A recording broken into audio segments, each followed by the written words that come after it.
Assalamu alaikum viewers and welcome to this British Muslim TV special coming to you from our studios in Wakefield. Now the Islamic Republic of Pakistan is facing an economic crisis and political disarray following a series of arrest warrants issued for the former Prime Minister Imran Khan.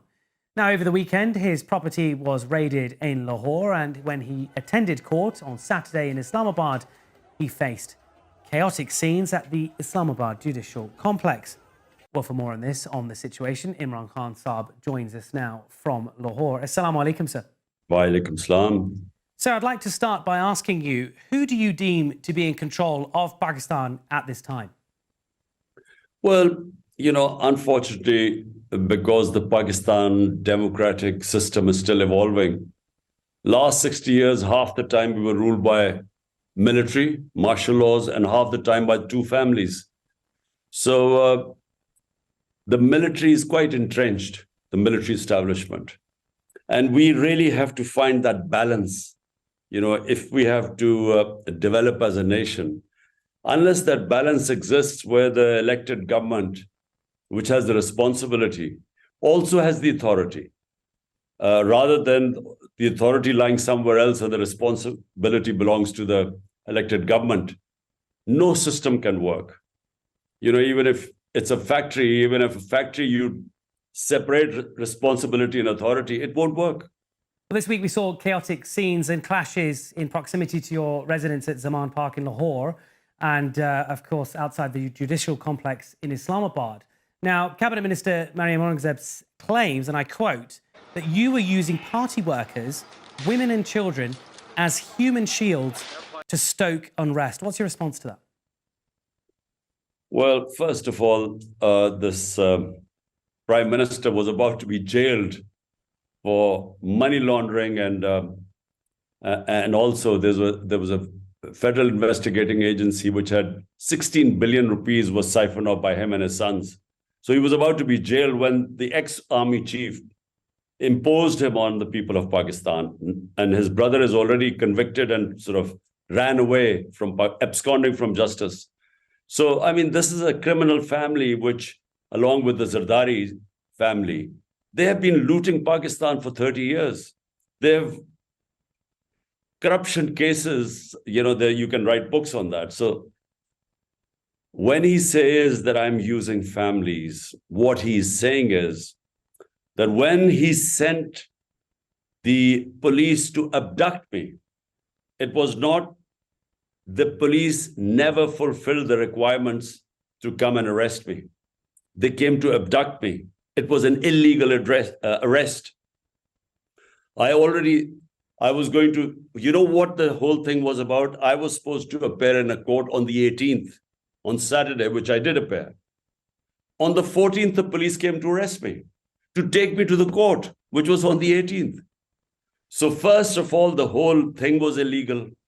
There's no way legally they could have used that pretext to come and arrest me. Then they came, you have never seen such a force, thousands of policemen and rangers attacking my house from three sides. So quite clearly, people in this country do not think that the police or the government is to be trusted, because the assassination attempt on me, the government was responsible, the two Prime Minister, Interior Minister, and this man from the intelligence agency, the ISI. These three people were involved in my assassination attempt. So people know that this was not some a law they were trying to impose. They were trying to abduct me, to take me into jail, or worse, kill me. Because they are the ones who were responsible for my assassination attempt. So there's so much trust deficit with this government. That's why people came forward and protested outside my house in front of the police. Well, ultimately, there are over 80 cases filed against you at this time, from blasphemy to terrorism and murder. If you end up in prison, what next for you and your party? Look, there are close to 100 cases now. Never has this happened in our history before. And remember, this country has known me for 50 years. I've been a public face in Pakistan for 50 years. So the country knows me. They know that I have never, ever broken the law. People trust me. I'm the biggest fundraiser in this country. I've built the biggest charitable institutions, 3 hospitals and 2 universities, all for charity. So for them to start calling me a murderer or someone who's a traitor or a blasphemy, and even worse, I mean, this terrorist, people don't take this seriously. But it's never happened before. Well, on that basis, I think many people fear that Pakistan is potentially on the verge of becoming similar to Sri Lanka. I mean, perhaps even having, dare I say, civil unrest on the streets far worse than we've seen over the last few days. So my question is, does Pakistan's military in any shape or form have the solution, or could potentially provide the solution to stabilize the country ahead of this year's general election? Look, Pakistan is descending into a situation which I'm really fearful, because it could get much worse than Sri Lanka. We are 220 or 30 million people. Sri Lanka is just 2.5 million people, something like that. Or no, sorry, 20 million people. So 20 million people as opposed to 230 million people.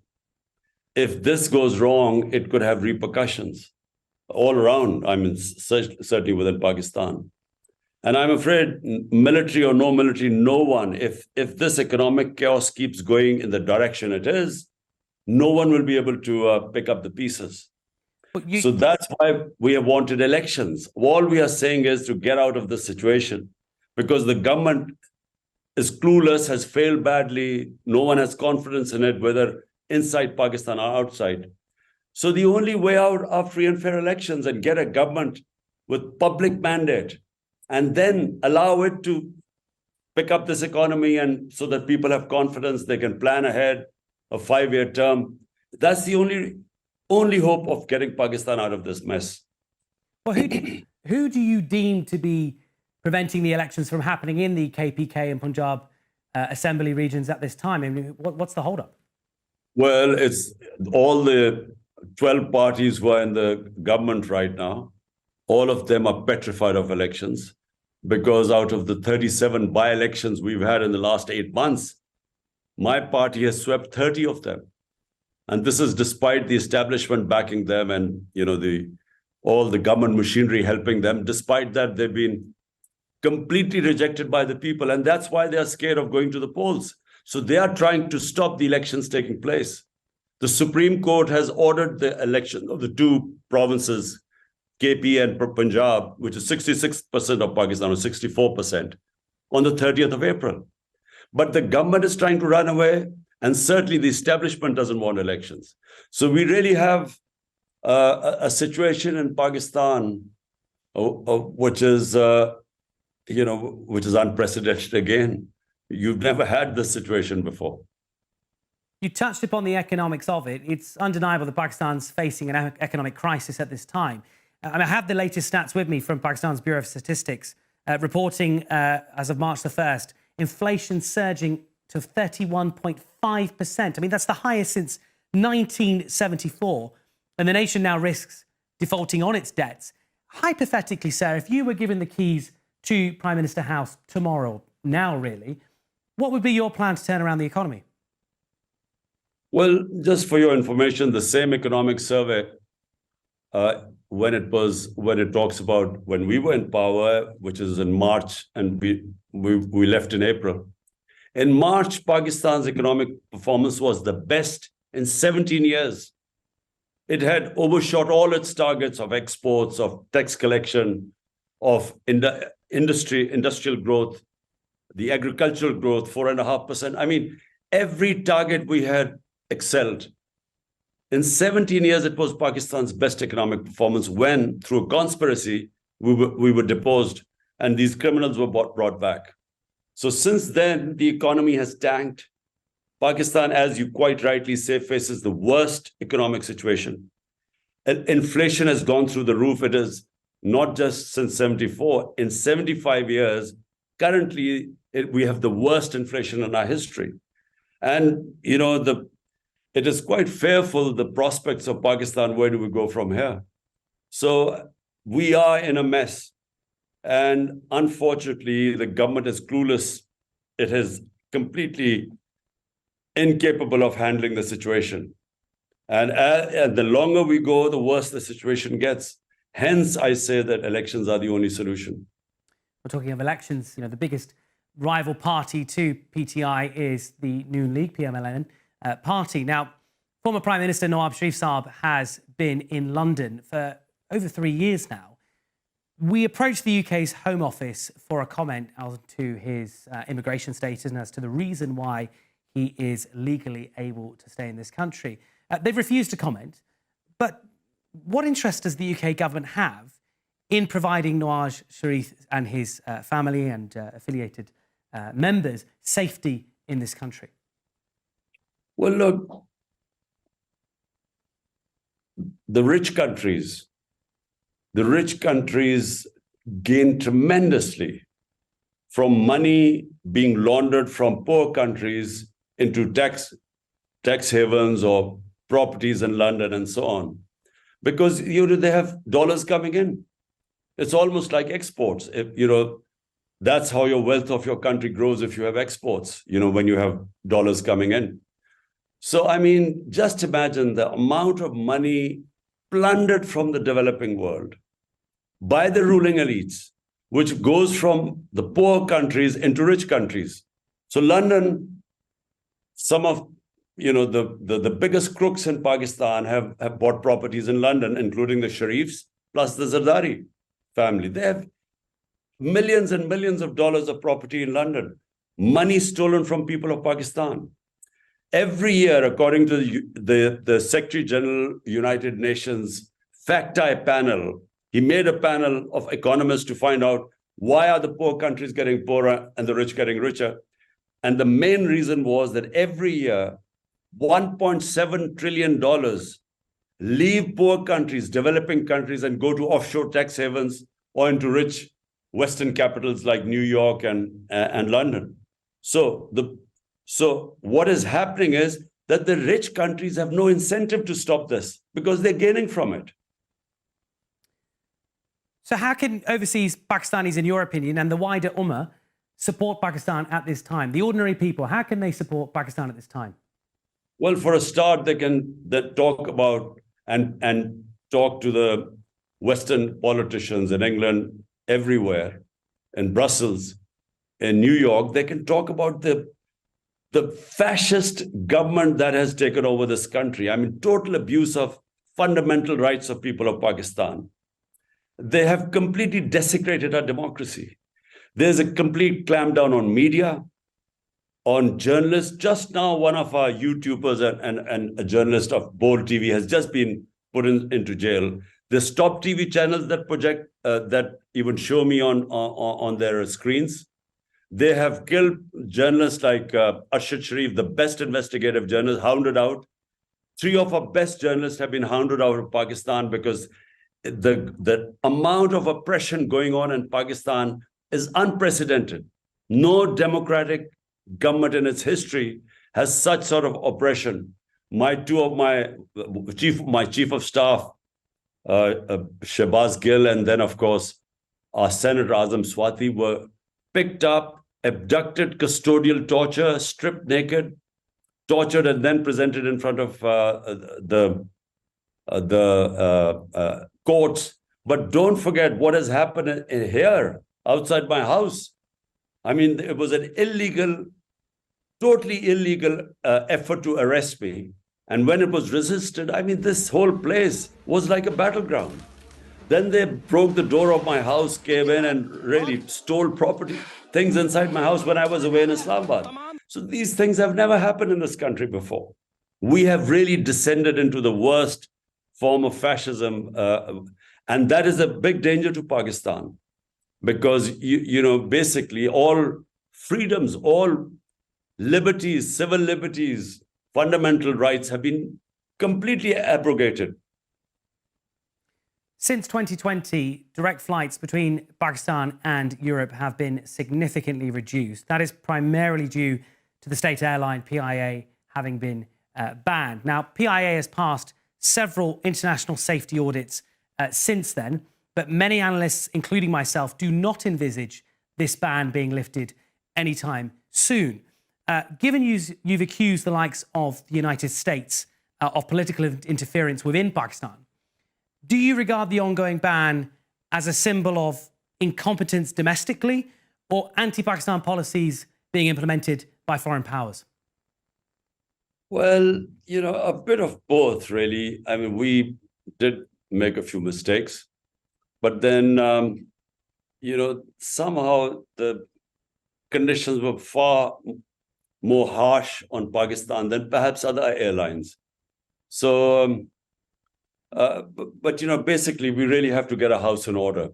I mean, we have to run Pakistan far better than we've run it so far. And, only a government with a powerful mandate, only that can make the very tough decisions and reforms in Pakistan, which will then lift this country up because it has huge potential. Pakistan is potentially a very rich country, but unless you have the basis of good governance is rule of law. And our biggest problem is we do not have rule of law.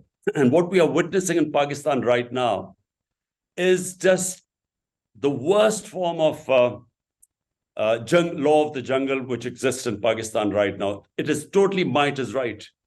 The police doesn't listen to the verdicts of the judiciary. They will barge into your house, and the sort of things that are happening, it is no country attracts investment unless it has rule of law, which brings in good governance, which then creates the enabling environment where you have people investing in country. The biggest asset of Pakistan are overseas Pakistanis. Problem is we just haven't been able to fix our governance system, which is because we don't have rule of law. And then we could attract their investment. And if we could just attract the investment of overseas Pakistanis, Pakistan would not need to go beg, borrow money from anyone else. My final question to you, Sarah, is how do you envisage the time now between March and the elections on April the 30th? Surely it can't get worse than it already is. Well, on Saturday when I went for my court appearance in Islamabad, I thought that the maximum they would do is to arrest me. But when I reached that judicial complex and what I saw on the way, they had a sinister plan to kill me. And just in time, we found out, and we just got out of the complex just in time, because this government and its handlers were actually were going to kill me. They've already tried once. They tried this assassination attempt, and I was lucky to escape with just bullet injuries to my legs. But this was another attempt. But fortunately, I discovered this plot in time, and I came out, and I'm still alive. So look, they are desperate people right now. They are scared that if the elections, I would win. And then they're scared if I win, then they might hold them accountable for what they've been doing. So and plus, they have stolen so much money from this country, they're scared of accountability. So therefore, they've all ganged up together, and they will try everything in their means, and they are backed by the establishment. They will try everything in their means so that I don't win the elections or I don't compete in the elections. Imran Khan, former Prime Minister of Pakistan and Chairman of PTI, thank you for talking to us exclusively here on British Muslim TV. Thank you. Allah Hafiz.